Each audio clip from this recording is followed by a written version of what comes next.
Good evening. My name is Marcia East. I call the meeting of the Forest Park Planning and Zoning Commission of May 2024 to order. Some things about the Planning and Zoning Commission. We're a recommending body.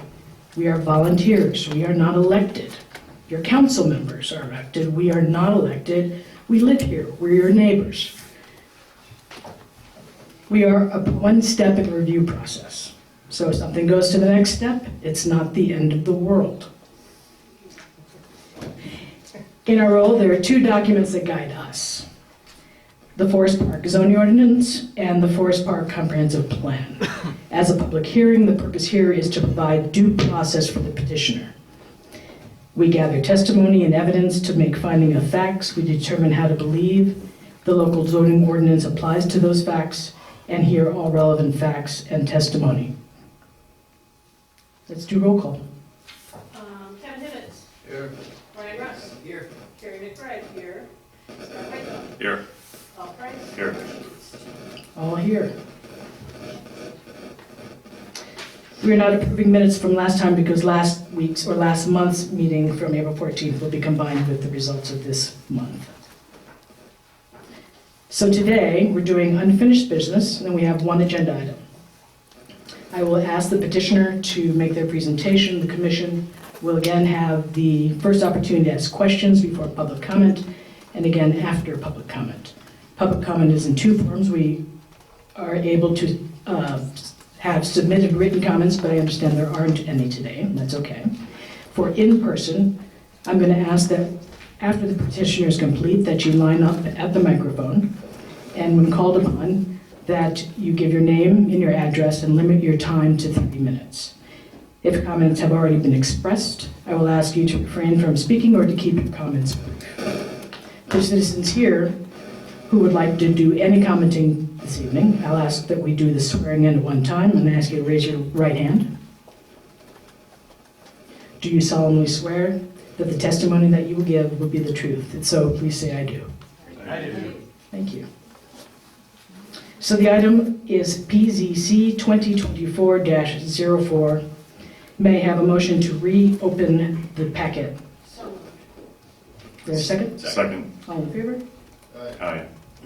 All right, with that, I'm going to ask the petitioner to please tell us about what's different from the last time we were here, how your proposal meets the conditional use, the 7 items for the Village of Forest Park.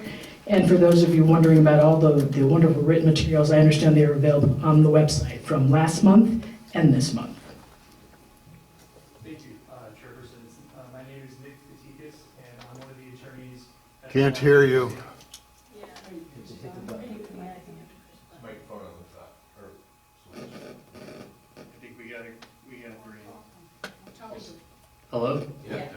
So again, my name is Nick Fatikas, and I'm one of the attorneys at the law offices of Sam Banks, working with both the CTA and the sign consultant out front outdoor on the proposed conditional use application for 7-Eleven DesPlaines. When the case was last heard, there were a number of public comments that we were able to provide responses to. There were also a list of the few open items that the commission had asked for additional information on. So I want to highlight the first few changes because I think they're extremely significant to your consideration tonight, and then we could work through the standards for conditional use approval. So the first significant issue is that, or significant change, is that the original height of the sign was 120 feet above grade. We've reduced that now to 70 feet above grade. I'm sorry, 75. So 75 feet is a 45-foot height differential, bringing the sign structure, the top of the sign, down. The other significant change is, based on the proposed location of the sign, it was intended to have east and west viewing, so a double-sided sign. We've removed the east-facing sign face so that there is no signage or advertising facing toward the nearest residential area. So that side will not have any type of display at all. It'll only be a west-facing advertising sign. A few of the questions that came up, this is although it's a changing image sign, it isn't a motion sign. So under the Illinois Department of Transportation regulations, the sign display that's up is static, so it stays still for at least 10 seconds. And then it cycles through other advertisers. So we wanted to make that point because there were some questions about constantly having moving image. That's not allowed under the IDOT rules, wouldn't be allowed under the Forest Park rules either. So with those two significant modifications in place, if I can speak to the standards, we did provide written responses in our application, but for the purposes of tonight, I want to make sure that those points are raised on the record. And I believe they are also referenced in the staff memorandum for the project. So the first is that there would be no detrimental impact or endangering the public health, safety, morals, comfort, or general welfare by approval of the special use. The conditional use. Again, we're looking to establish a now single-faced monopole sign structure on industrial zone property. We don't believe that there is any impact or endangerment of the public health, safety, morals, comfort, and general welfare. Again, not only is the sign permitted, but also controlled by rules governed by the state of Illinois as well as Forest Park. The next standard is, will the conditional use not be injurious to the use and enjoyment of other property in the immediate vicinity? Again, the subject property is uniquely situated along the interstate, and it's currently a CTA use. So again, it falls within that industrial use. The location for the signage, it was specifically located to not interfere with the day-to-day operations of the CTA. This is supposed to be an enhancement to the CTA property. So again, we're not interfering with the use and enjoyment of other properties because our sign would be wholly contained on the CTA property, and it's in a way that wouldn't interfere with the CTA's use of its own property. With respect to standard 3, how will the establishment of the proposed conditional use not impede the orderly and normal development and improvement of surrounding property for permitted uses in the district? Again, our sign is limited in size and scope and contained on the subject property. It would not in any way limit the development of adjacent properties. It's actually located, again, between or at a position between the CTA property and an expressway. So the development opportunities to the north, south, east, west would not be in any way impacted, certainly not negatively impacted, by the establishment of a single-faced monopole sign. To the standard number 4, to what extent will the proposed conditional use be adequately served by essential public facilities and services? Again, it is an electric sign. It will utilize existing services that are already flowing to the subject property. No additional improvements to the current facilities would be required. With respect to standard 5, what measures have been or will be taken to provide ingress and egress so designated or so designed as to minimize traffic congestion of the public streets? Again, monopole sign is static. It doesn't move. It doesn't change. The location of the sign is in a way that allows for existing access for maintenance and installation, all contained on the subject property, except for regular maintenance after the installation.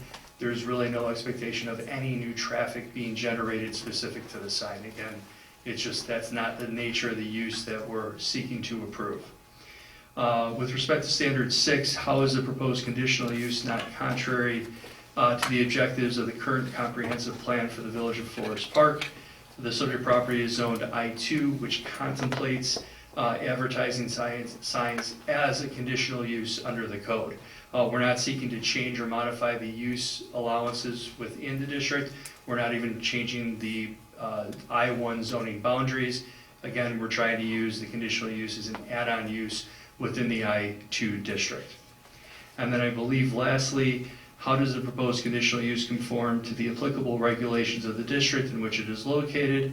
except as such regulations may, in each instance, be modified pursuant to the recommendations of the ZBA. The height and size of the sign have been taken down and comply with code, subject to Forest Park approval as a conditional use. That same sign structure also complies with the Illinois Department of Transportation, again, a second regulating body for this type of use. I kind of reiterate that this property's I-2 zoning is not changing.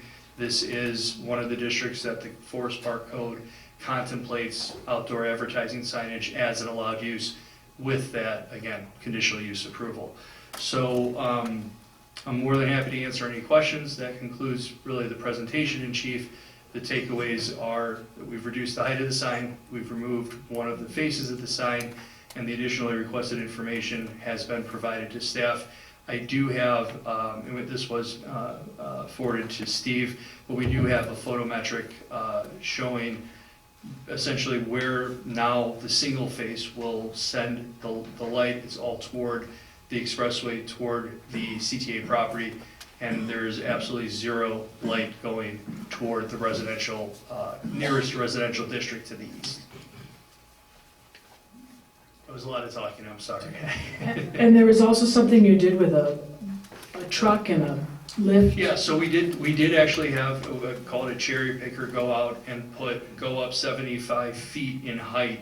And then we took pictures from the residential area, different vantage points between the reduced height and the existing landscaping foliage between the residential properties to the east and our property.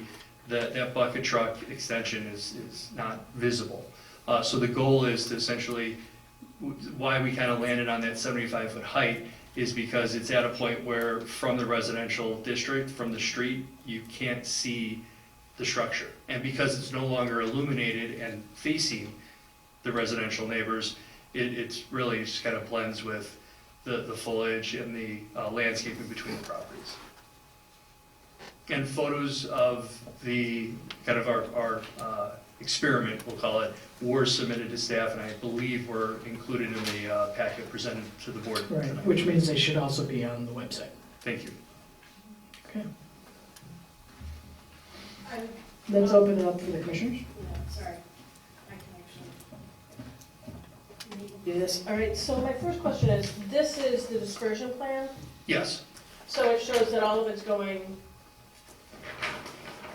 to the east, it will be only basically.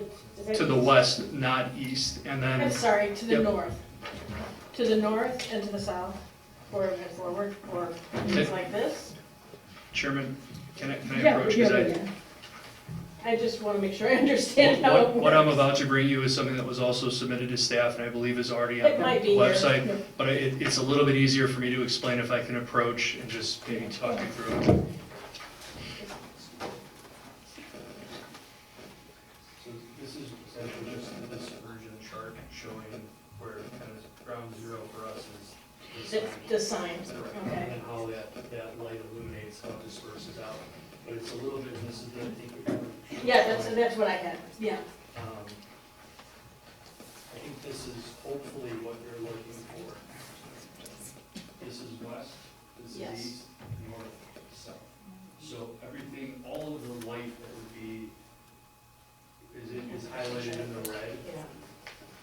And that's what's going over the CTA property toward the expressway. And again, because the east-facing sign face has been removed, we're no longer doing that.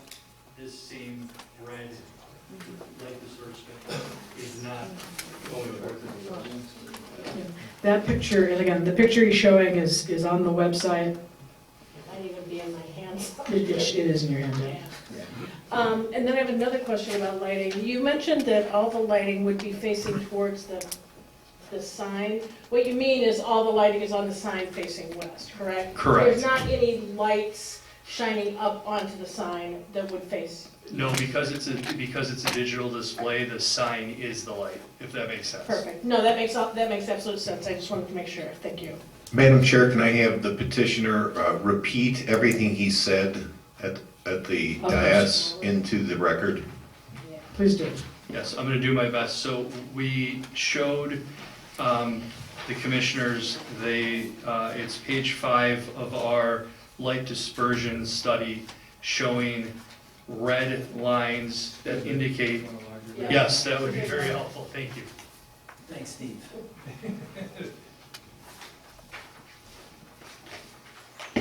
The red lights, or the red lines are intended to indicate where the light disperses away from the sign. So again, if I have my directions, this is flip-flop, this would be west facing. So the sign is located at the tip of my finger and the light is emanating toward the CTA property as well as the feeder ramp and the expressway. Previously, this same, we'll call it clamshell, was facing this way, which is, I think, a significant concern raised by neighbors. That's been removed.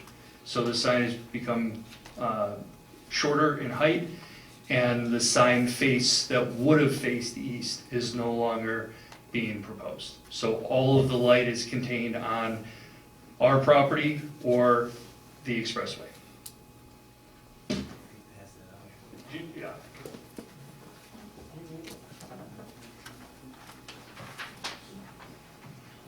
Other commissioners? During the last meeting, I asked about basically looking for the sort of a survey grading to understand where the bottom of the sign was relative to the adjacent neighborhood, particularly Lathrop Street.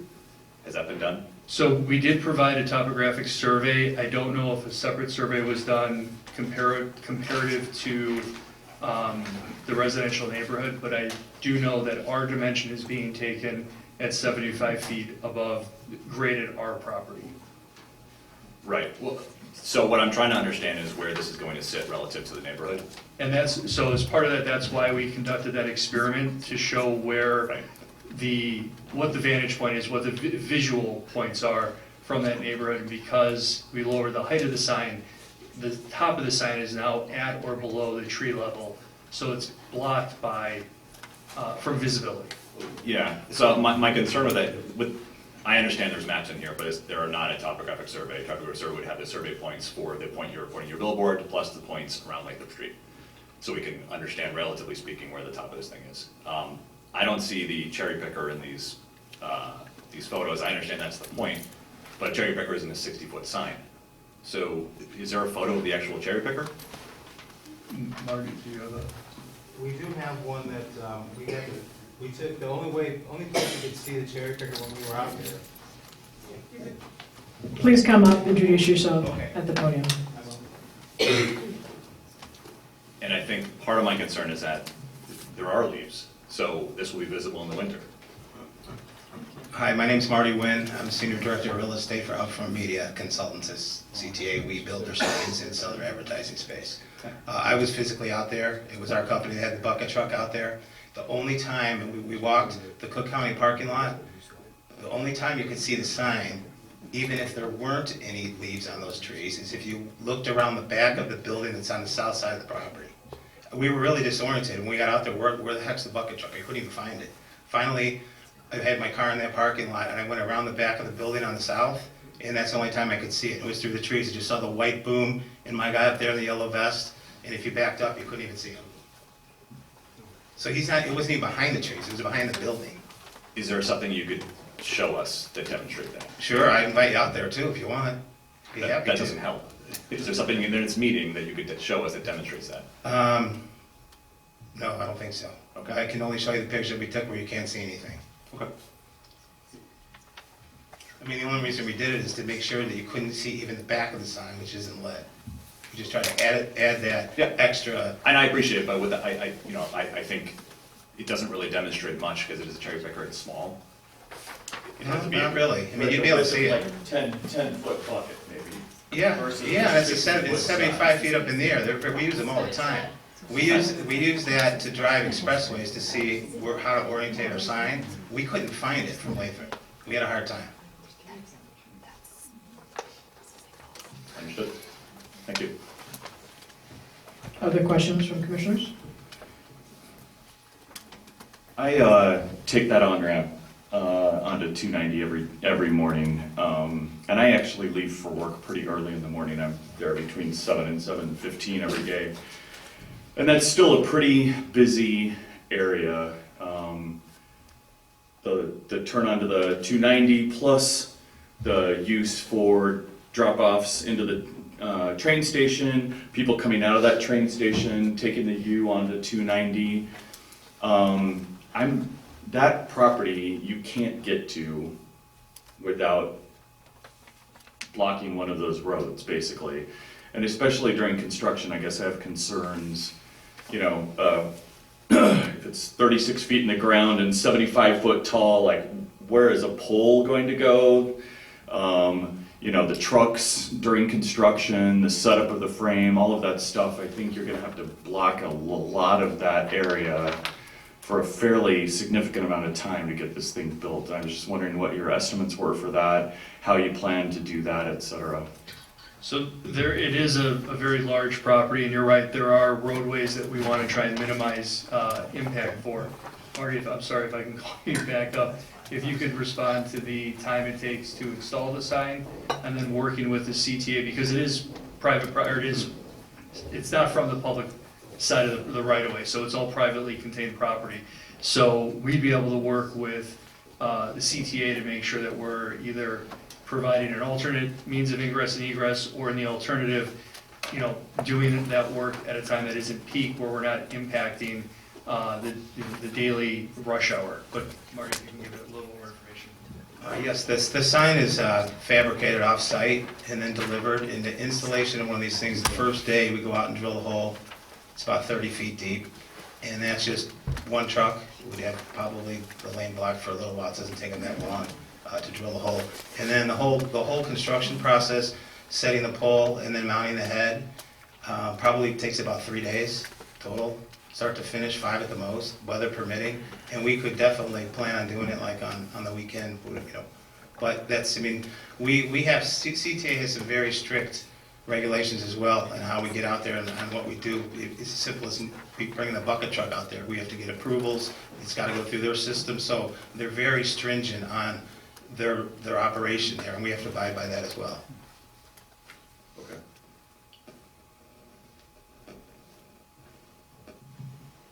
So no plans at all to mess with DesPlaines Avenue, the on-ramp, the IDOT controlled on-ramp? No.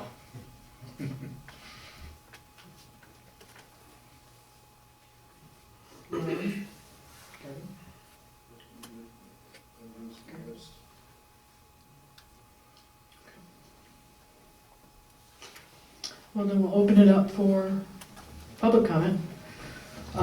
If you want to state something, you've got 3 minutes. I've got my handy-dandy smartphone. Just line up. Please line up. And I would think of this as stating your thoughts, concerns, not necessarily a Q&A. So. I understand. Okay. My name is Gene Armstrong. I live at the Grove, 7753 Van Buren, Forest Park, Illinois. I appear to voice my objection to the request to install a video advertising billboard on DesPlaines Avenue opposite the CTA Blue Line Terminal. I see little or no benefit to the village that will flow from this billboard. Such billboards are acknowledged to create distractions for drivers. For this reason, many states are ordering such billboards be removed from major expressways.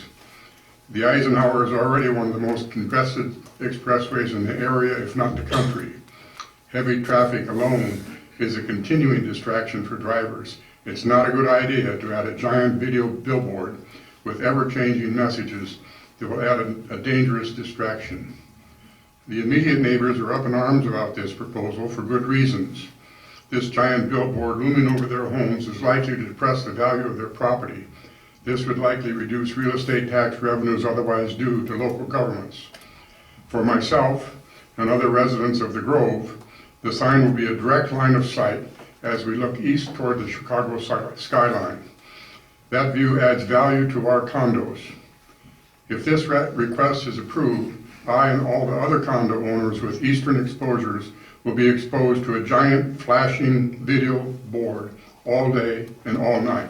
And the fact that it isn't and active doesn't mean changing every 10 seconds, doesn't mean it isn't flashing into our homes. This is a gross disruption to our right to the quiet enjoyment of our property. I strongly urge the board to reject this request. Thank you. Thank you.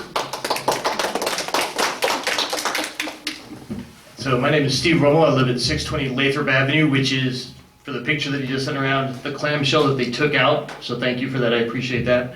My home was one of the ones that was going to be directly impacted by having the two-sided billboard.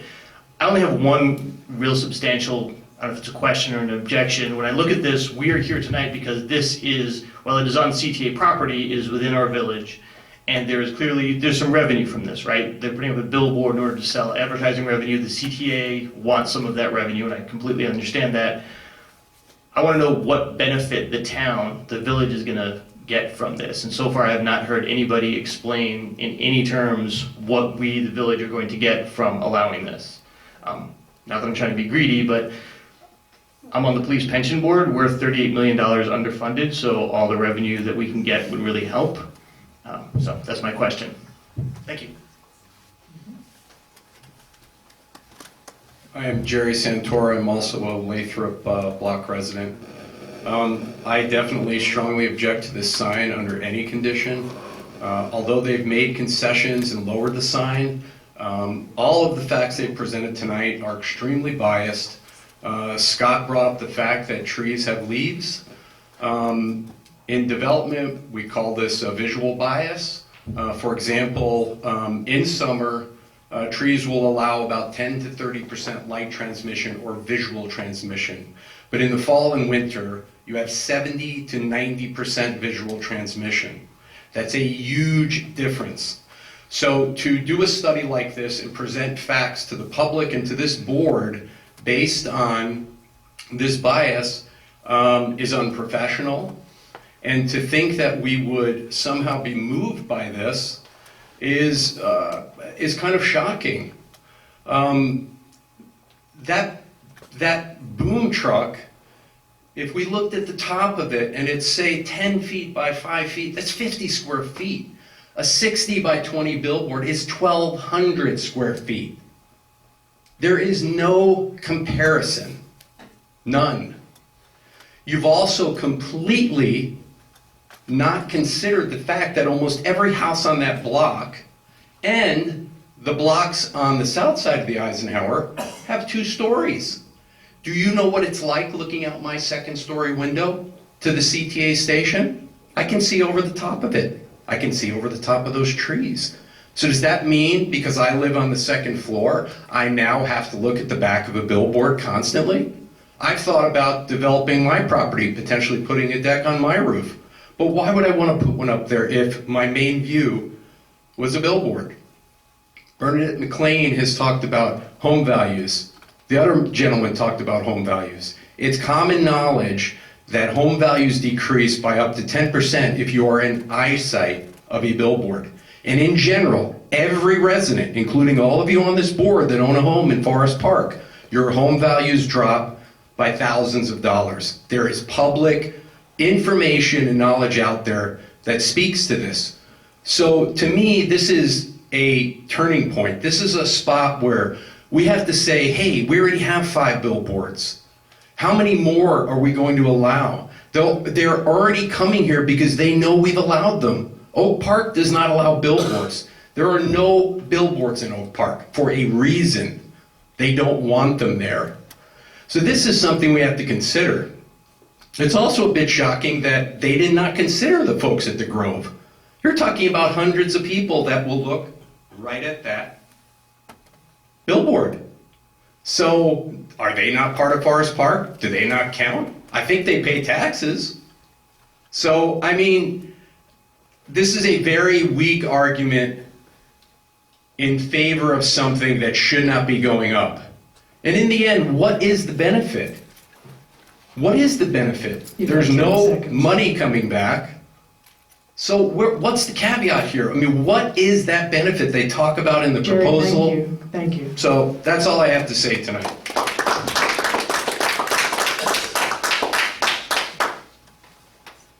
Hi, Jessica Brecker, and I'm at 616 Lathrop, also on that block. There's a lot of concerns with this. First of all, we received this letter. I received it on a Friday afternoon in my mailbox. The meeting was scheduled for Monday night. It was about 48-hour turnaround. I'm not really sure why that was, but I talked to all my neighbors on my block, and this letter only reached 2 doors down on one side and 1 door on this side.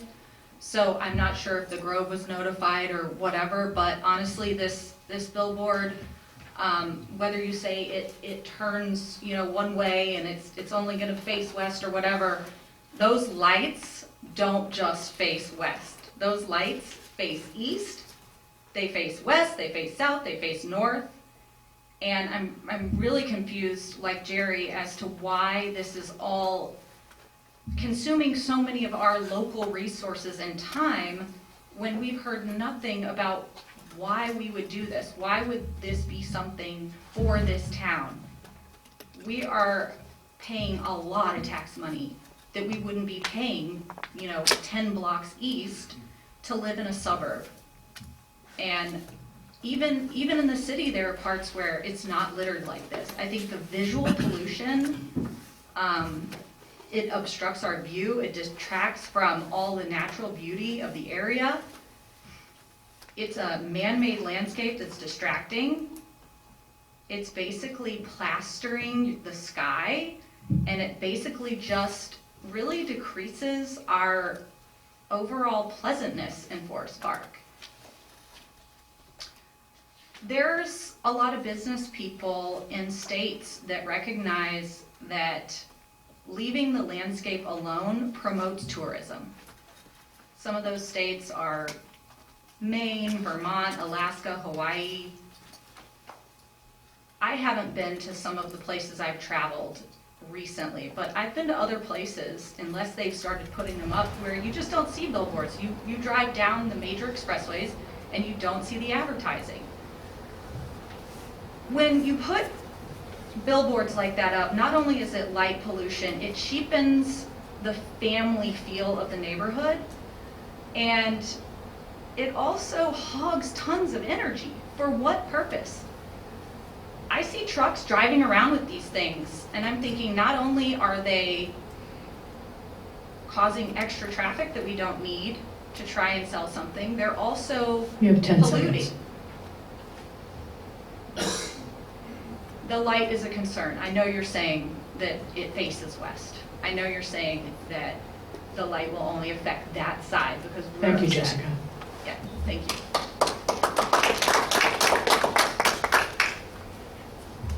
Hi, Mickey Leventhal. I'm at 938 Hannah. So our property is not directly impacted by this, but I second and empathize with the property owners who would be negatively affected by this, and I don't see any positive effect for anybody in Forest Park, including revenue for the village.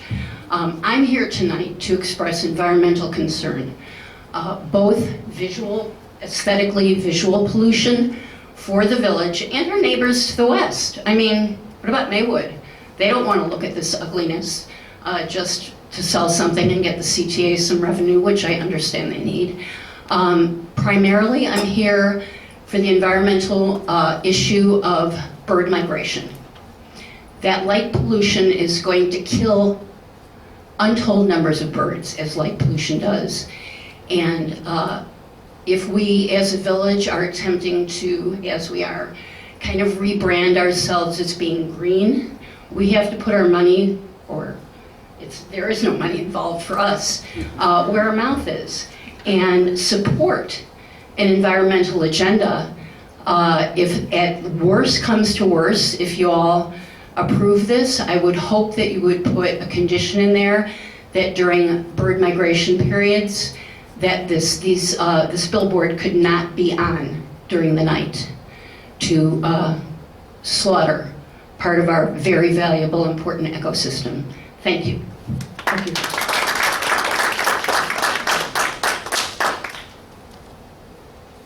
Hi, my name is Con Buckley, and I'm at 938 Hannah as well. And so we we're not really going to be immediately impacted by this billboard, but I'm troubled by the efforts to make this billboard invisible. And yet, I mean, it's going to be lower, it's going to be smaller, it's going to be only be one side. Isn't anyone going to see this billboard? Somebody driving down the expressway is going to see it, and heading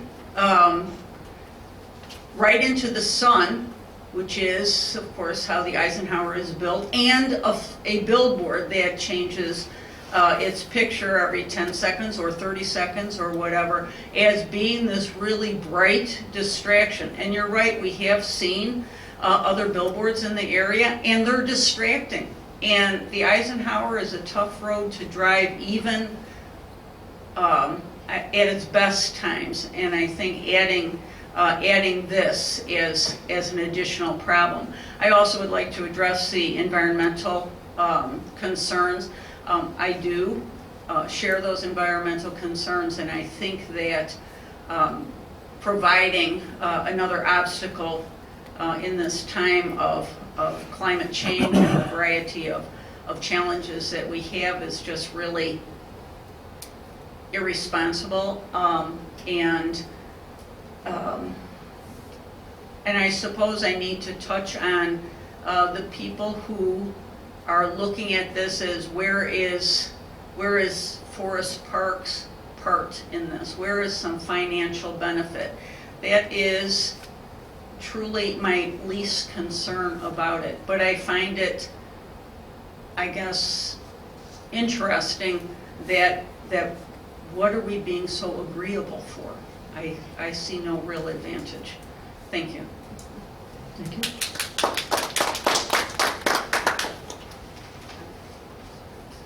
Hi, I'm Bernadette McLean. I'm at the 600 block of Lathrop, and I was originally going to read a memo or email that I had sent to the commissioners and the mayor. I'm going to bypass that because a lot of it still includes some questions. The mayor and Commissioner Nero never responded to Jerry Santora. And my email was sent out, including to Mr. Glinke here. So in the last meeting, when asking the question about revenue and where it's going, I want to restate that I was very offended when Mr. Glinke had just said that it was irrelevant. I think it's very relevant. I think any benefit to the community and what it could be for us is relevant. But I think what's most important is that we don't have any more billboards. We need control over what we put in our town. And in addition, what's not being talked about is the fact that there's a cluster of billboards right there. There's 2 across the street on the south side, and now we want to put in another one. Talk about distracting and 3 times the danger. Nobody's even talking about that. That's not in the study, it's not in the report. So, let's just stop the billboards. Thank you.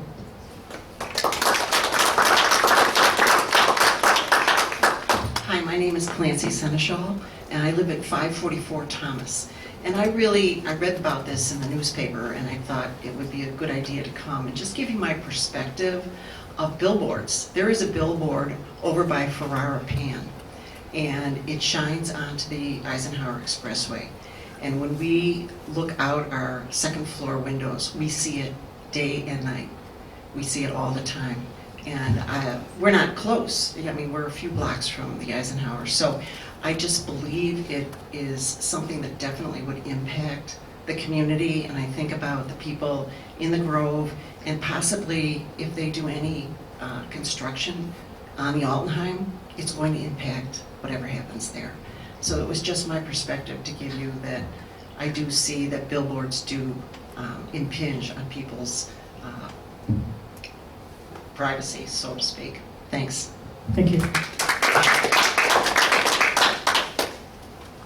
Hello, my name is Mary Kate Keel. I live at 827 Lathrop. I'm here to return your sheet, but before I do, I just wanted to note that if the intention is that at this circle the light stops, then we're not even talking about advertising to the Eisenhower. So something tells me this might be slightly flawed, I don't know. But here's this.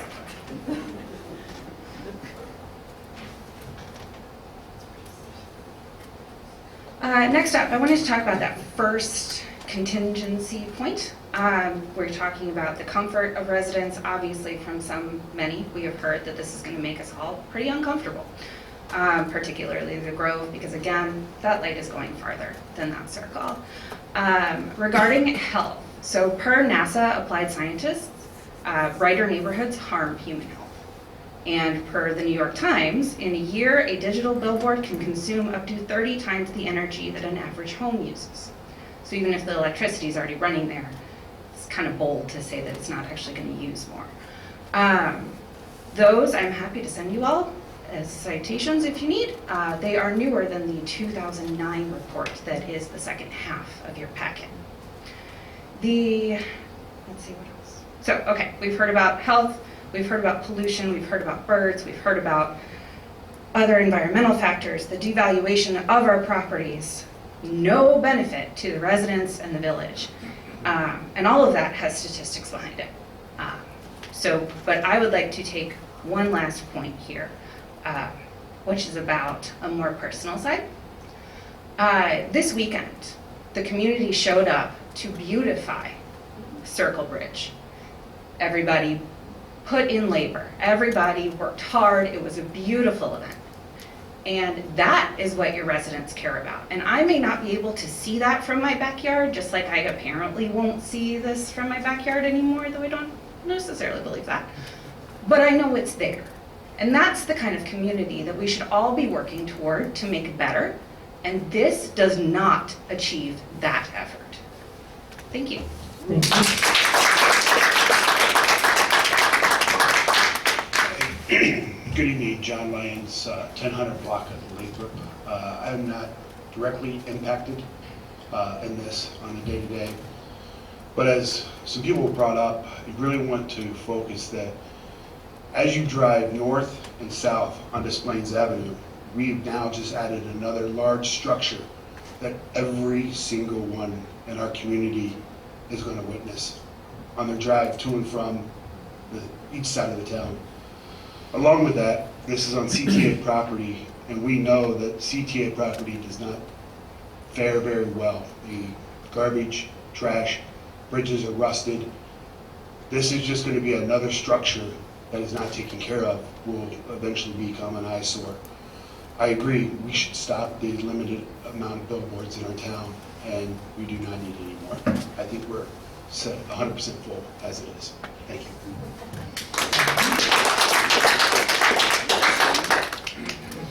Hello, Mark Ferraro. I'm on the 500 block of Marengo. So probably wouldn't be able to see it, but property values would be affected by, I think, affecting us all. So I'm here to go against these billboards going in for all the reasons that have just been addressed to you. So thank you.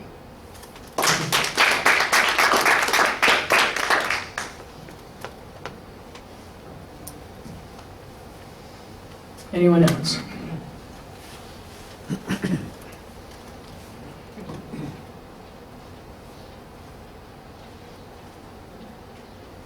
Hi, I'm Bridget Lechos, 7727 Adams Street.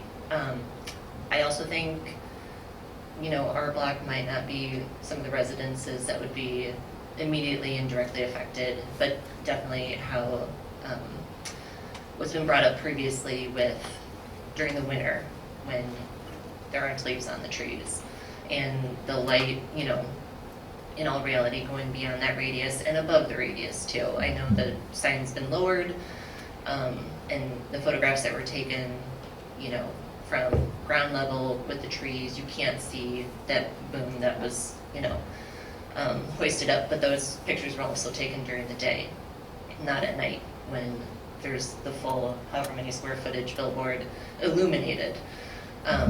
And so it's a piece of what it could look like, but it's not a full picture.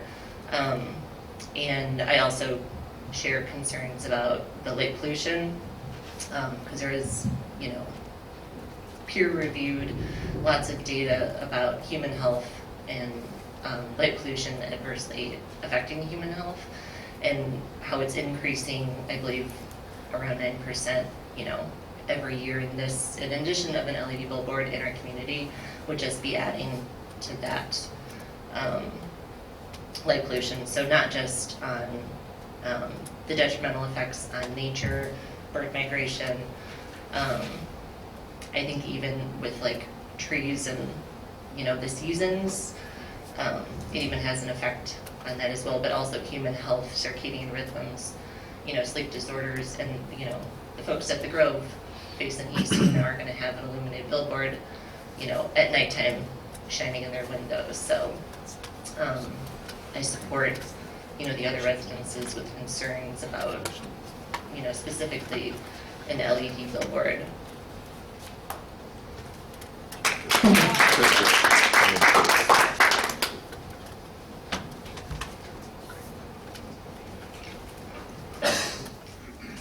Commissioners, any other further questions or comments? I have a couple dumb questions, as usual. Regarding the electrical, is I understand the electrical service already exists at location, that's being paid for by the CTA? Yes. Okay. Second question, just based on what everyone's talking about regarding property values, are there any studies provided that prove that this would not devalue property values? Not that I'm aware of.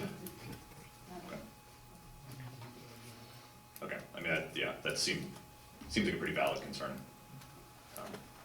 Okay, thank you.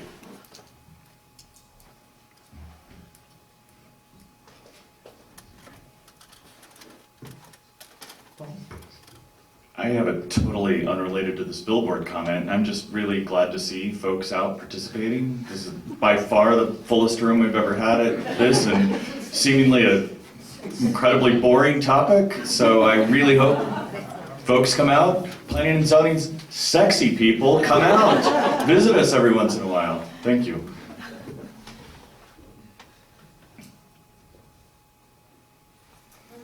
If I could just approach again. Please come up to the, Oh, sure. so people can hear you.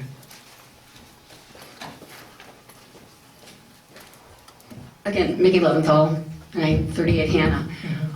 My question is for the members of the commission and maybe the commissioners who are here and the mayor who's not here. Why are we even considering this? This is a very direct kind of yes, no. Please give us an answer question. If there's no fiscal benefit to the village, and I would understand that as a reason. So let me try to answer that question. Okay, thank you. This is a review committee. This is about due process, right? So I have to, whether I like something or not, I have to give it voice to be heard. So that's part of it. What makes this complicated is that the land is not the Village of Forest Park. So the Village of Forest Park does not financially benefit from this. What the Village of Forest Park does have is our conditional use permit application. And the way that is written is technically if it meets the conditional use permit, if we deny it, we open ourselves up to litigation as a village.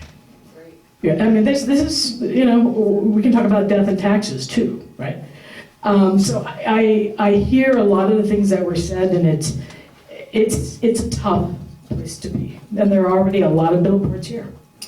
I think the real issue is with state legislators, Chris Welch, and IDOT. So that's what I know. And the CTA is benefiting because it's their land. So the CTA is going to get a cut. Come up to the podium.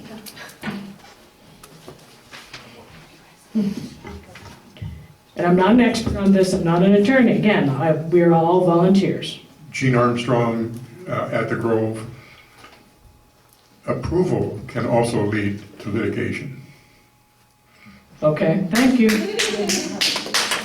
All right, why don't we cut it off there? So I think we've heard all the comments. Do you have something brand new to add? one more thing, come on up. You've got 15 seconds. Oh. I'm just trying to, No, I understand, but this is very specific to the conditions of fact, I think, within the documents. It does speak to a lot of approvals or recommendations. I would like to know who actually wrote that within the report itself. If we're using a third party within that, within the report or recommendation itself. Who filled out the application? No, actually, I think it's part of the actual report when it talks about the facts of, conditional facts. I don't have it all with me, sorry.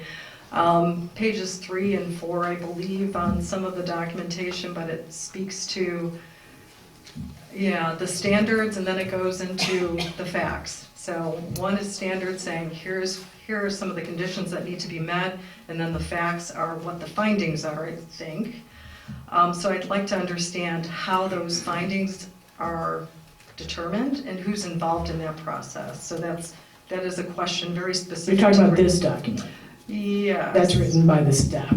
Yes, okay, so we don't have a third party involved in that? There actually is also a third party who consults with the staff on this. Okay, so I guess I do have a follow-up question to that.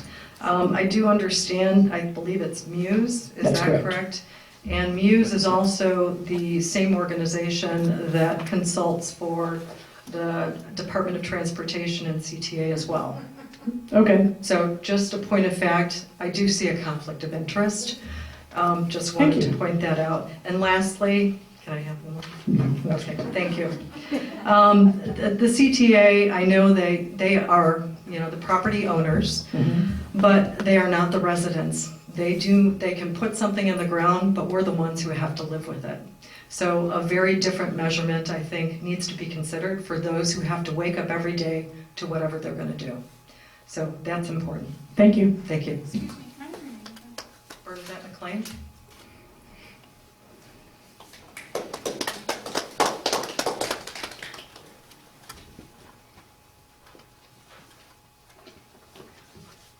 Anything else from the commissioners?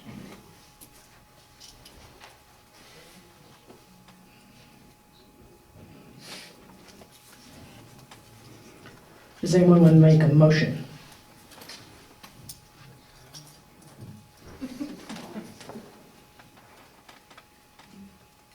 I'll make a motion. Are we making I'm a motion listening. To vote? Is it? Right. Yeah. What was the motion you'd like us to consider? What?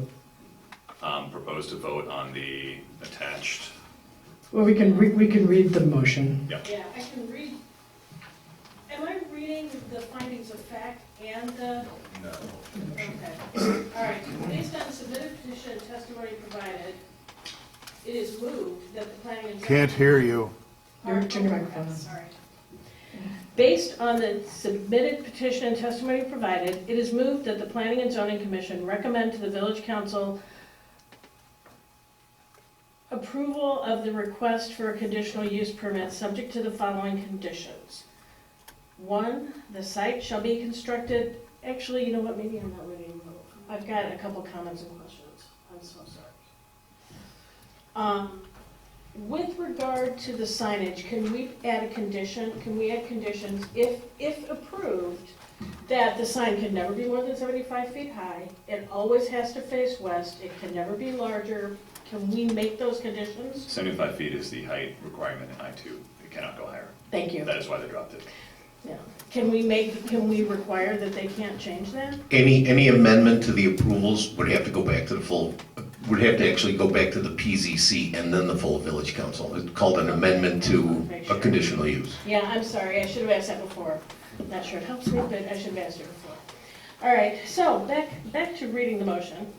Based on the submitted petition and testimony provided, it is moved that the Planning and Zoning Commission recommend to the Village Council approval of the request for a conditional use permit subject to the following conditions. 1, the site shall be constructed in substantial compliance with the project documents identified in this report and available in the Department of Public Health and Safety. 2, all construction shall comply with the building code of the Village of Forest Park, with final plans subject to review and approval by the village engineer and the Director of Public Health and Safety, 3, no building permits and no certificate of occupancy for the subject property shall be issued by the Department of Public Health and Safety to the owner unless all debts owed to the Village of Forest Park by the owner have been paid in full prior to the issuance of such permits or certificate.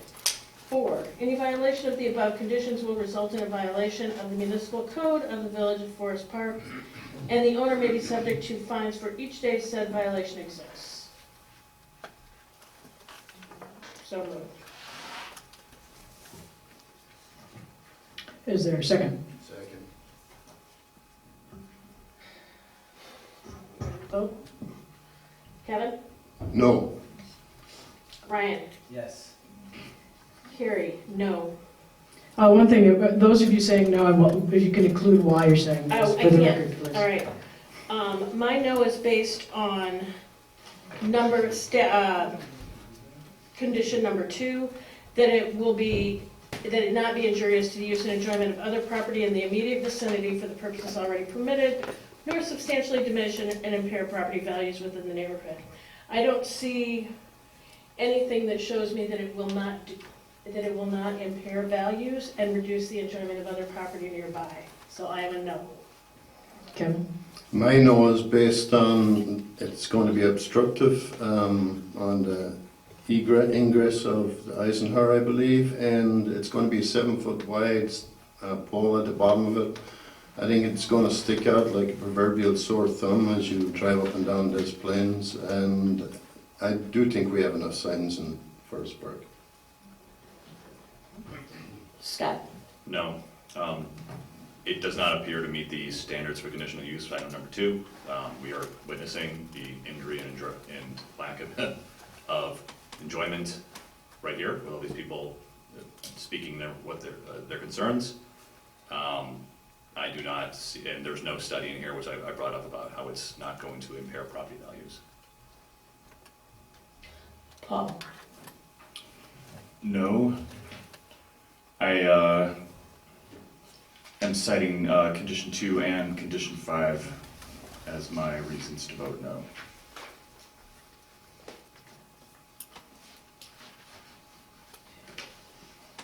Marcia East? I vote yes. All right. Motion does not pass. I'm sorry, Carrie, I excluded you? No. You already, yeah, the motion doesn't pass. Right, we're all done. Yeah. I make a motion to close the hearing. Closed case, I think. Close the Right. case. Close PZC 2024-04. Second. All those in favor? Aye. Motion to close the hearing. Second. All in favor? Aye. Ayes, carry. Thank you.